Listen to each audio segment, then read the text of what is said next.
Hello दोस्तों, आज हम सुनेंगे शरद पूर्णिमा की कहानी क्या है। इस कहानी में दो बहनों के विषय में बताया गया है। एक बार एक गांव में एक व्यापारी रहा करता था जो व्यापार के मामले में बहुत ही निपुण था।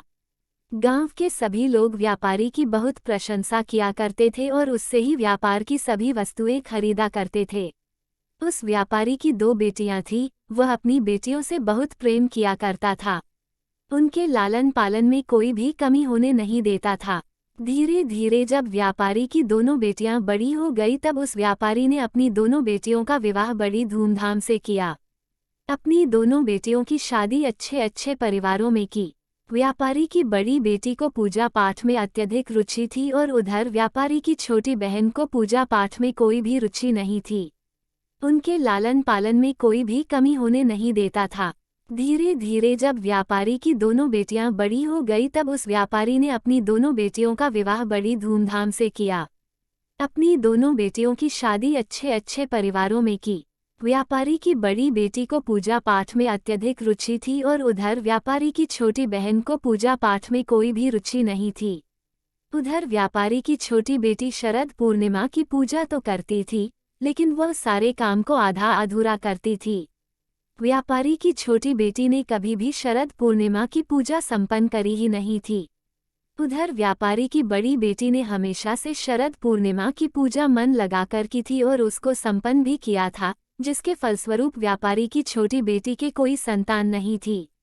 जब भी कोई संतान होती थी तो वह तुरंत मर जाती और उधर व्यापारी की बड़ी बेटी को संतान की प्राप्ति हुई और उसके बच्चे सही सलामत और स्वस्थ हुए।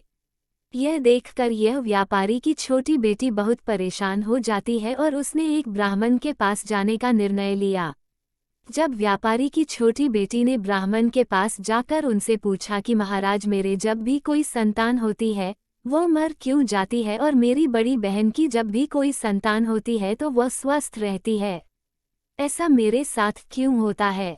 जिसके बाद उस ब्राह्मण ने व्यापारी की छोटी बेटी से कहा कि तुमने जो अपराध किया है उसका फल तुमको मिल रहा है, जिसके कारण तुम्हारी कोई भी संतान होती है वह मर जाती है। यह सुनकर वह आश्चर्यचकित हो गई और तभी व्यापारी की छोटी बेटी ने ब्राह्मण से पूछा कि कैसा अपराध हुआ है, मुझसे आप बताइए।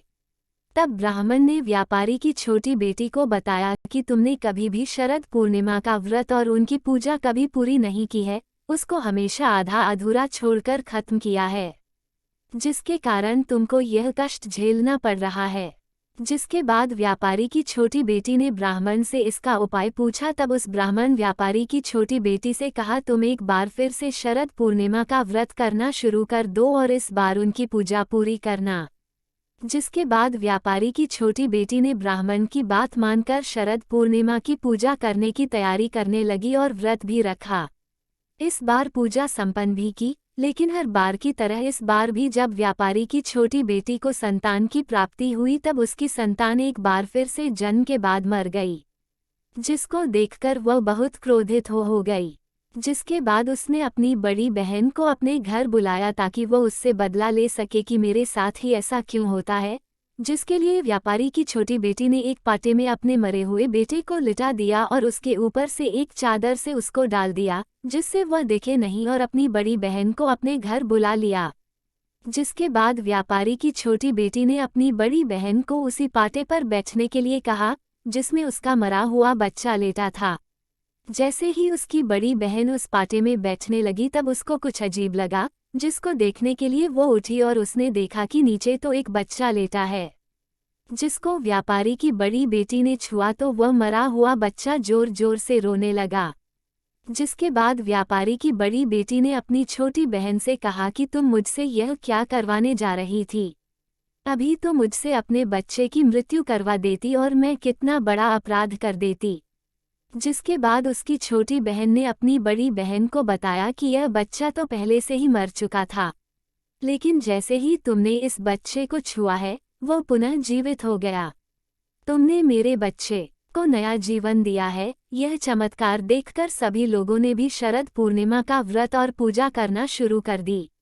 शरद पूर्णिमा को अधिकतर उत्तर भारत में रहने वाले लोग मनाते हैं और जब अश्विन की पूर्णिमा होती है तो उससे ही सभी लोग शरद पूर्णिमा कहते हैं और इस दिन उपवास रखने के कारण इस उपवास को कोजागरी उपवास पूर्णिमा और रास पूर्णिमा कहते हैं क्योंकि बहुत से लोगों का मानना है इस दिन भगवान श्री कृष्ण जी ने अपनी गोपियों के साथ रासलीला की थी। शरद पूर्णिमा के दिन सभी लोगों को चंद्रमा को देखना चाहिए क्योंकि उस दिन चंद्रमा अपनी पूरी 16 कलाओं में विराजमान होता है। शरद पूर्णिमा के दिन चंद्रमा इतना सुंदर लगता है कि मन करता है बस उसे देखते ही जाए।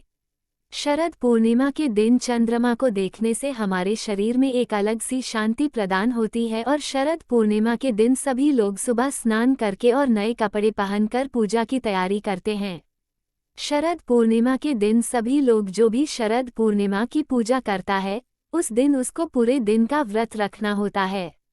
शरद पूर्णिमा के दिन देवी लक्ष्मी जी की पूजा की जाती है और जैसे जैसे शाम होती है तो शाम के समय ही माता लक्ष्मी जी की पूजा की जाती है।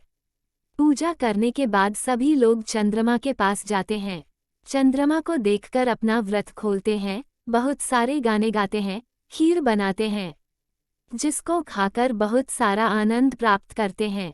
बहुत से लोगों का मानना है कि शरद पूर्णिमा वाले दिन रात में चंद्रमा से अमृत की वर्षा होती है जिसके कारण सभी लोग खीर बनाकर अपनी छत में जाकर खीर को रख देते हैं।